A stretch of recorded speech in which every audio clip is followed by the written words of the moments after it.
gente, a aula de vocês já está aberta, lá tem conteúdo, quando eu digo conteúdo é no sentido de que tem conteúdo em arquivo, tem testes também, tem um material que eu enviei para vocês via e-mail, e hoje a gente vai fazer, eu vou pontuar aqui, a gente vai definir conceitos básicos que vocês precisam ter para a gente começar a estudar o direito penal.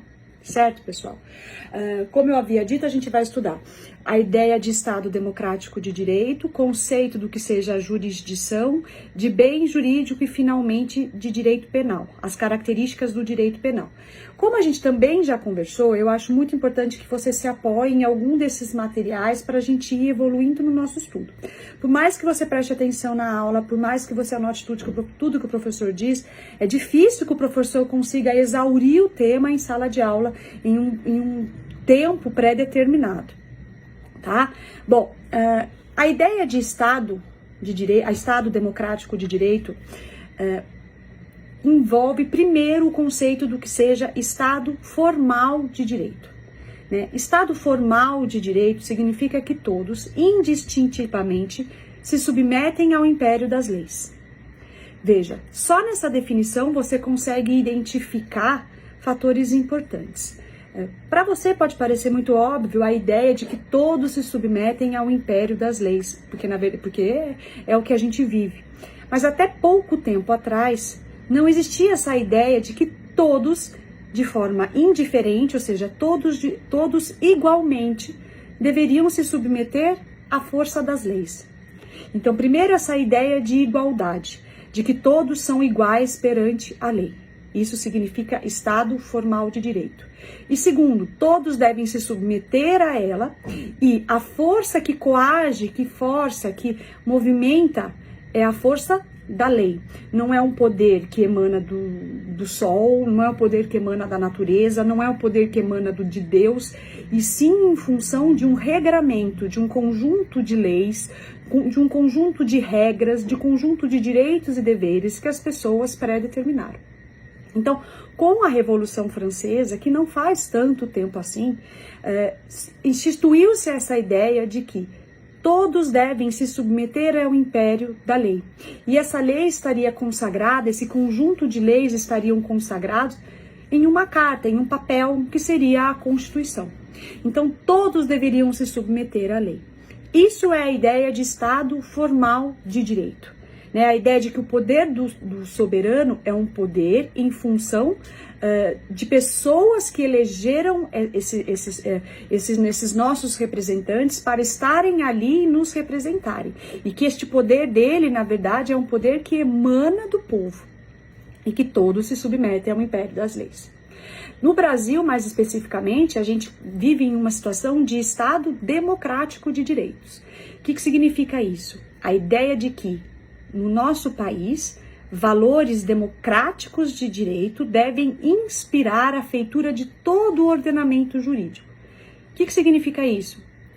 Todos os ramos do direito, o direito como um todo o regramento deve se submeter a valores democráticos.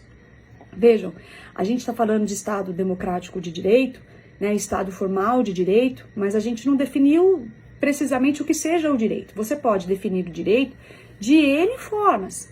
É um conceito subjetivo. Você pode ser mais simplório e dizer, olha, o direito é um instrumento que as pessoas utilizam para poder conviver em harmonia. A partir do momento em que pessoas convivem, sempre vai surgir a necessidade de regramento. Então, o direito, em última análise, de uma análise muito vulgar, muito simples, é um instrumento de pacificação social. Então, a ideia do Estado democrático de direito aqui no nosso país é a ideia de que valores democráticos de direito devem estar sempre presentes no nosso ordenamento jurídico. O que significa ordenamento jurídico? A ordem das nossas leis, o nosso regramento. Com a Revolução Francesa, houve a ideia do direito positivo. O que é o direito positivo? É o direito positivado. O que é o direito positivado? A ideia do direito escrito. Escrito mesmo, a ideia de um papel em que ali constam todos os deveres e todas as obrigações e os valores fundamentais de uma comunidade. Então, Estado democrático de direito significa que o nosso ordenamento jurídico, que o nosso direito positivo deve se submeter a valores de democracia. Valores de democracia, gente, pra gente mais especificamente, significa dizer a ideia de dignidade do homem, a ideia do princípio da dignidade humana. Como assim? No que nos é atinente em direito penal. Vamos conversar a respeito de direito penal. O direito penal é um ramo do direito, ainda de uma forma muito simplória, introdutória, é um ramo do direito em que se determinam crimes, condutas que sejam violadoras de valores importantes para a vida em comunidade e prevê a sua consequente sanção. Então, no direito penal, a gente vai depois esmiuçar isso melhor, é a ideia de que a definição dessas condutas violadoras e a definição dessas sanções devem respeitar valores mínimos de dignidade da pessoa humana. Por exemplo, no Brasil, a ideia da pena, de que não é possível a ideia da pena de morte. Isso é um reflexo da adoção de princípios da dignidade da pessoa humana.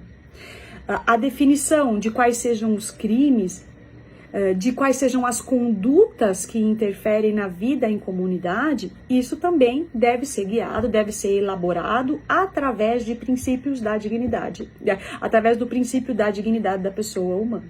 A dignidade da pessoa humana, vocês estão aprendendo também em outras frentes e outras disciplinas, é um conceito muito amplo.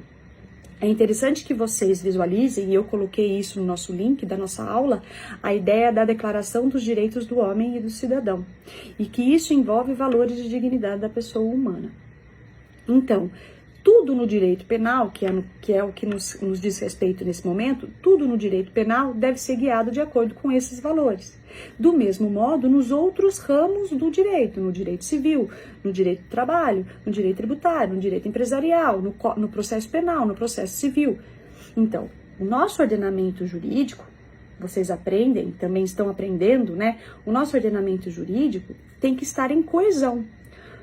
Um artigo do Código Penal não pode estar conflitando com um artigo do Código Civil. Por quê? Porque todas as nossas codificações devem estar em consonância com valores da dignidade da pessoa humana.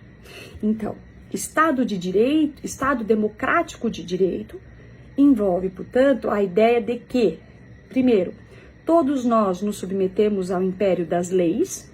A lei é que tem força e a lei, ela é o reflexo de valores de uma comunidade.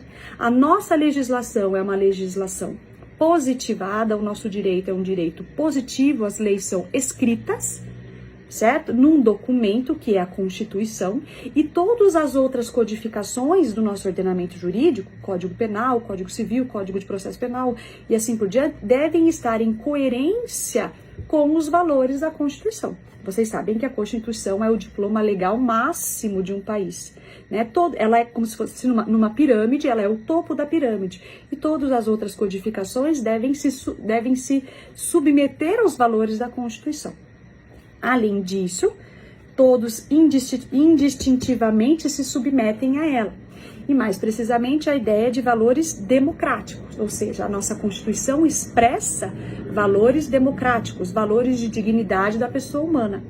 O Brasil, além disso, né, vale ressaltar, vocês vão depois, mais para frente, desenvolver isso melhor em direito constitucional, ele é signatário, ou seja, ele assinou tratados e convenções internacionais, ou seja, reuniões de outros países que reforçam a ideia de que a dignidade da pessoa humana é um valor, é um bem que sempre, em todas as circunstâncias, deve ser preservado.